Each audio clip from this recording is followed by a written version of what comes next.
In today's video, we have not one but two spine-tingling stalker stories that will send chills down your spine. These tales explore the unsettling world of obsession and the horrifying consequences it can lead to. From a friend's nightmarish ordeal of being pursued by a relentless stranger, to the shocking revelation that the stalker was closer than anyone could have ever imagined, these stories delve into the darkest corners of human nature. Get ready for a double dose of suspense as we recount these unnerving experiences of stalking and survival. But beware. These tales will make you question the boundaries between trust and betrayal, leaving you with a lingering sense of unease. So, buckle up and prepare to be captivated by these two harrowing accounts of relentless pursuit and the fight for survival. The Obsession Unleashed. I never believed that I would become the protagonist of a horror story. Horror, after all, was something confined to the pages of books and the flickering screens of television. But life has a twisted sense of irony, and I found myself living a real-life nightmare, one that began with a chance encounter on a crowded subway. It was just another ordinary day when I first noticed her. She had an ethereal beauty about her, with long chestnut hair cascading down her back and piercing green eyes that seemed to see right through me. She stood out from the mundane crowd like a rose among thorns. Her name was Emily, and she was sitting across from me, reading a book. At first, I dismissed her as just another stranger, sharing the same subway car. But as the days passed, I began to see her more and more frequently. She was there when I boarded the train in the morning, and she was there again when I headed home in the evening. It was as though she had tailored her schedule to mine. I started to feel her eyes on me, even when I wasn't looking in her direction. It was a sensation that sent shivers down my spine, a relentless gaze that left me unsettled. I tried to convince myself that it was all in my head, that I was imagining things, but deep down, I knew something was off. One evening, as I was leaving the subway station, I saw her waiting on the platform. She smiled at me, a smile that sent a chill through my bones. "You're going my way," she said casually, as if we were old friends. I nodded awkwardly, my heart racing as I realized that she had been following me. I quickened my pace, hoping to lose her in the bustling city streets, but she was relentless. No matter how many turns I took or how fast I walked, she was always there, like a shadow that refused to be shaken off. Days turned into weeks, and Emily's presence in my life became increasingly invasive. She started showing up at my workplace, claiming she worked in the same building, although I had never seen her before. She began leaving notes on my desk, professing her admiration for me in unsettling detail. I tried to ignore her, to avoid eye contact, but it only seemed to fuel her obsession. One night, as I was locking the door to my apartment, I heard a soft, almost imperceptible sound from the hallway. I turned slowly, my heart pounding, and there she was, standing just a few feet away. "You can't keep running from me," she whispered, her voice sending chills down my spine. "I love you, and I'll do anything to be with you." Fear gripped me like a vice, and I slammed the door shut, locking it with trembling hands. But I knew that this wasn't over.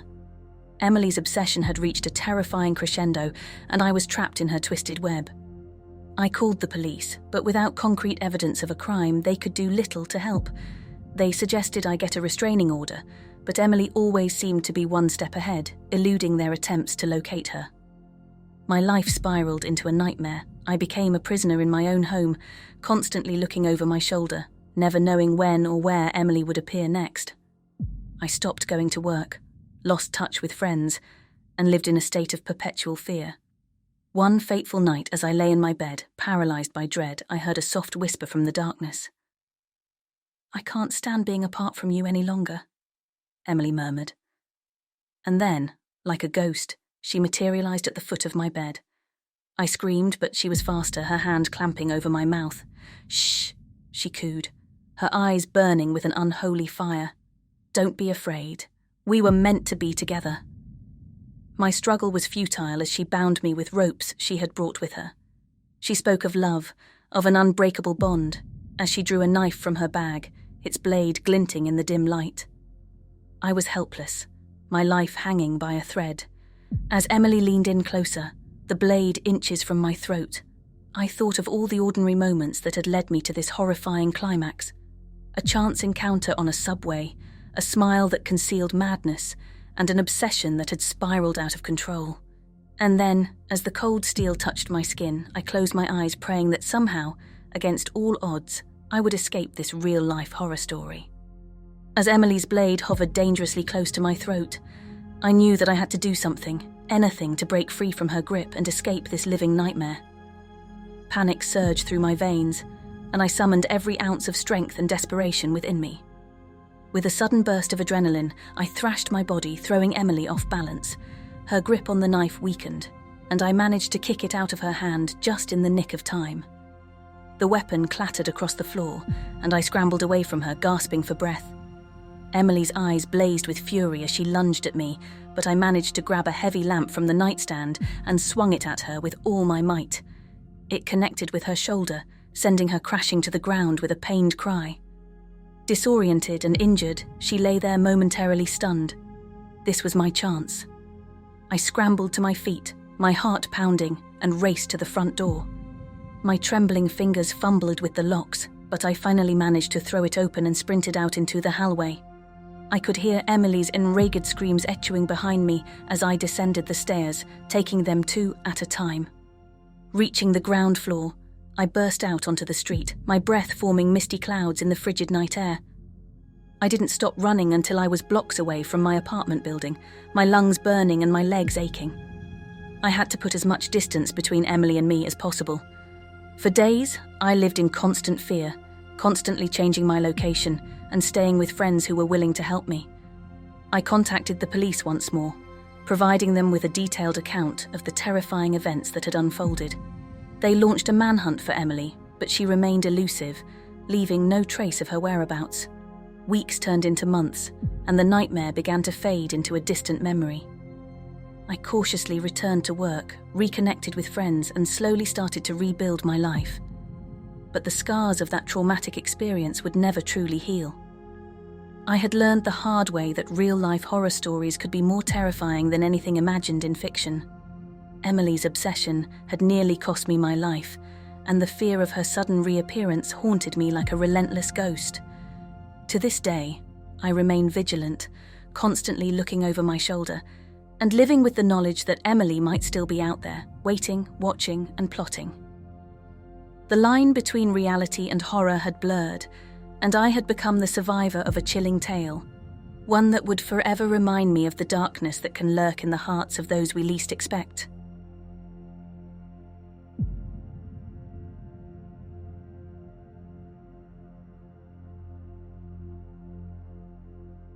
The Shadows Within.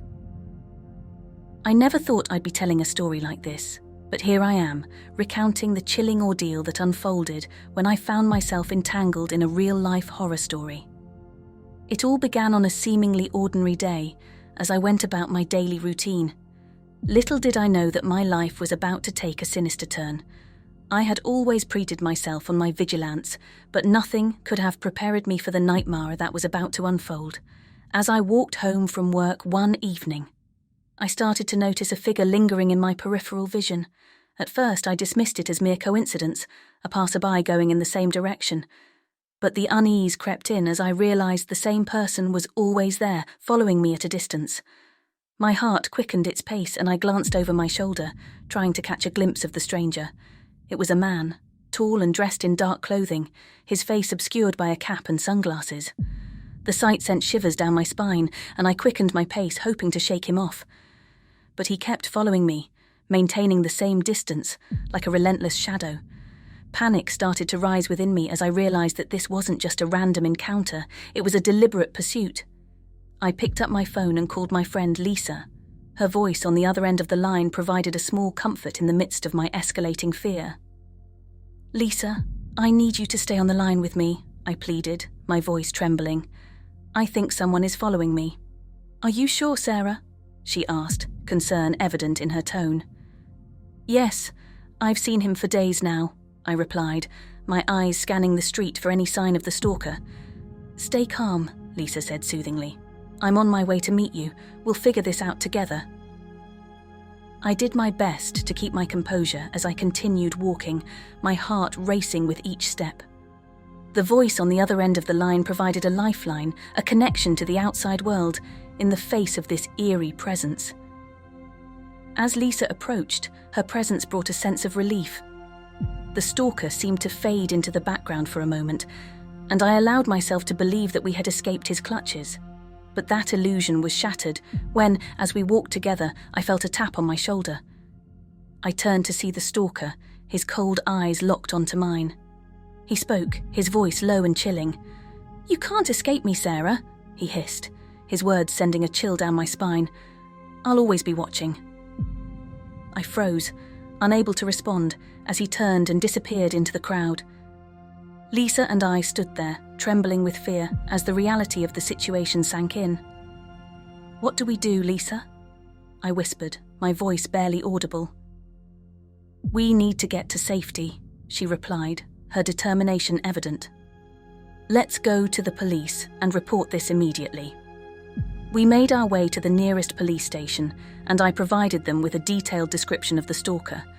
They assured me they would investigate and do everything in their power to ensure my safety. Over the next few days, the police presence in my neighborhood increased, and I was advised to be cautious and vigilant.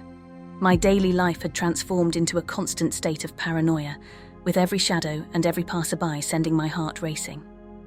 As the days turned into weeks, the stalker seemed to have vanished, and I allowed myself to hope that he had lost interest or been scared off by the increased police presence. But the illusion of safety was short-lived.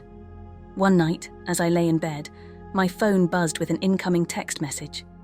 It was from an unknown number, and the message sent a shiver down my spine. "I'll always find you, Sarah," it read. My heart pounded in my chest as I realized the stalker had managed to acquire my number. I called the police immediately, and they traced the message to a disposable phone, but the stalker had covered his tracks well.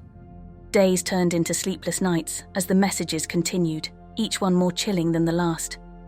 He knew my every move, my every routine, and the feeling of being constantly watched never left me. One evening, as I returned home from work, the stalker was waiting for me in the dimly lit hallway of my apartment building. My heart lurched as I saw him, his menacing presence blocking my path. "Why are you doing this?" I pleaded, tears welling up in my eyes. He stepped closer, his face finally revealed from beneath the cap and sunglasses. It was a face I recognized all too well. It was my co-worker, Mark, someone I had known for years, but had never suspected of being capable of such malevolence. "You never noticed me, Sarah," he said with a disturbing smile. "But I noticed you. I've always noticed you." The realization hit me like a freight train. Mark had been the stalker all along, someone I had considered a friend, a colleague. The betrayal cut deep, and my fear escalated to a new level. Desperation surged within me, and I screamed for help, hoping someone would hear and come to my aid. But Mark lunged at me, his hands closing around my throat. The world began to blur as I gasped for breath. And then, just when I thought it was all over, a pair of strong arms pulled Mark away from me. It was Lisa, who had been keeping an eye on me from a safe distance. She had followed me home that evening, suspecting that the stalker might strike again.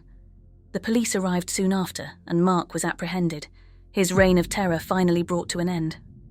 It turned out that his obsession with me had escalated to a dangerous point, and he had been driven by a twisted desire to possess me. As I stood there, trembling and shaken, I couldn't help but wonder how someone I had known so well could become a monster in the shadows.